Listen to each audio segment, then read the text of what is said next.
Hi అండి.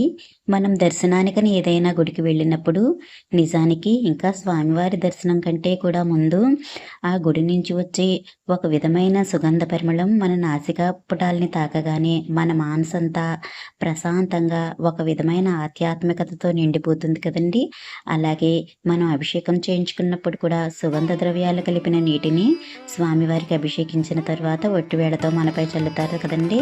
ఇక ఆ రోజంతటికి కూడా ఆ సువాసన మన వెంటనే అంటిపెట్టుకునే ఉంటుంది. మన మనసంతా కూడా చాలా ఆహ్లాదంగా ఉంటుందండి. నాకు కూడా ఆ గుడి నుండి వచ్చే ఆ విధమైన పరిమళం అయితే చాలా ఇష్టమండి.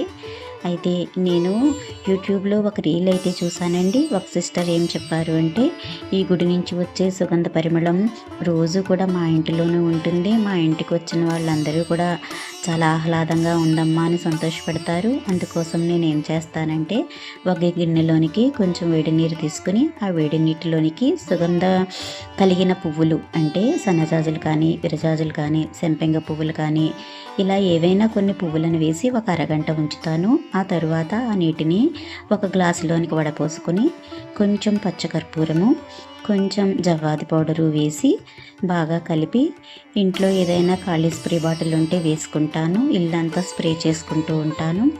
ఆ విధంగా మా ఇల్లు ఒక మంచి సుగంధ పరిమళంతో ఉంటుంది అని చెప్పారు. నాకు కూడా పరిమళం చాలా ఇష్టం కనుక నేను ప్రయత్నిద్దాము అనేసి అనుకున్నాను. కాకపోతే పువ్వులు వేడి నీటిలో వేయడం అనేది నాకు అంత ఇష్టం అవ్వలేదు. ఎందుకంటే పువ్వులు అనేది మనం చాలా పవిత్రంగా భావిస్తాం కదండి. అలాంటి వాటిని వేడి నీటిలో వేయడం అనేది నాకు ఇష్టం అవ్వలేదు. అందుకే పువ్వుల బదులుగా నేను వట్టివేళ్ళనైతే తీసుకున్నానండి. వట్టివేళ్ళు కూడా చాలా సుగంధభరితంగా ఉంటాయి.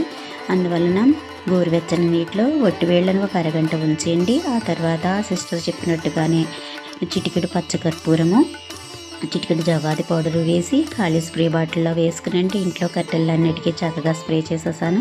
అంతటితో ఆ సాగకాన్ని అయినా కూడా స్ప్రే చేసేసుకున్నాను. చాలా అద్భుతంగా ఉందండి. చాలా ఆహ్లాదంగా, మనసుకు ఉత్తేజంగా ఉంది. నచ్చితే ఒకసారి మీరు కూడా తప్పకుండా ప్రయత్నించి చూడండి. Thank you.